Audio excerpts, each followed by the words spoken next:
भारतीय राजकारणात गेल्या अनेक दिवसांपासून सातत्याने चर्चेचा विषय ठरलेल्या एक देश एक निवडणूक या विधेयकाला केंद्रीय मंत्रिमंडळाने मंजुरी दिल्याची महत्त्वाची माहिती समोर आली आहे।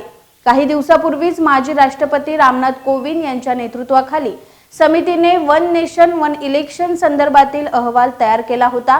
या अहवालात एक देश एक निवडणूक विधेयकाच्या बाजूने शिफारस करण्यात आली होती। त्यामुळे यंदाच्या हिवाळी अधिवेशनात एक देश एक निवडणूक विधेयक संसदेत सादर केले जाईल अशी चर्चा होती। त्यानुसार आता केंद्रीय मंत्रिमंडळाने या विधेयकाला मंजुरी दिली असल्याची माहिती समोर आली आहे। आता हे विधेयक लोकसभा आणि राज्यसभेत मांडले जाईल। दोन्ही सभागृहांची मंजुरी मिळाल्यानंतर या विधेयकाला कायद्याचे रूप प्राप्त होईल। त्यामुळे आता एनडीए सरकार एक देश एक निवडणूक विधेयक संसदेत कधी मांडणार याची उत्सुकता सर्वांना लागली आहे।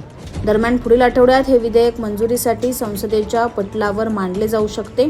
मात्र इंडिया आघाडीचा एक देश एक निवडणूक असणारा विरोध पाहता या विधेयकाला इतक्या सहजासहजी मंजुरी मिळण्याची शक्यता फारच कमी आहे। एक देश एक निवडणूक या भाजपच्या दृष्टीने अत्यंत महत्त्वाकांक्षी विषय आहे। देशात तिसऱ्यांदा सत्ता आल्यानंतर भाजप एक देश एक निवडणूक हे धोरण पुढे नेईल याबाबत अंदाज वर्तवले जात होते। हे अंदाज आता खरे ठरण्याची शक्यता आहे।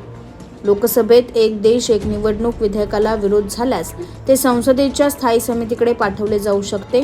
मात्र सत्ताधारी एनडीए आघाडी एक देश एक निवडणूक विधेयकाला यंदाच्या अधिवेशनात मंजूर करून घेऊ शकते का हे पाहावे लागेल।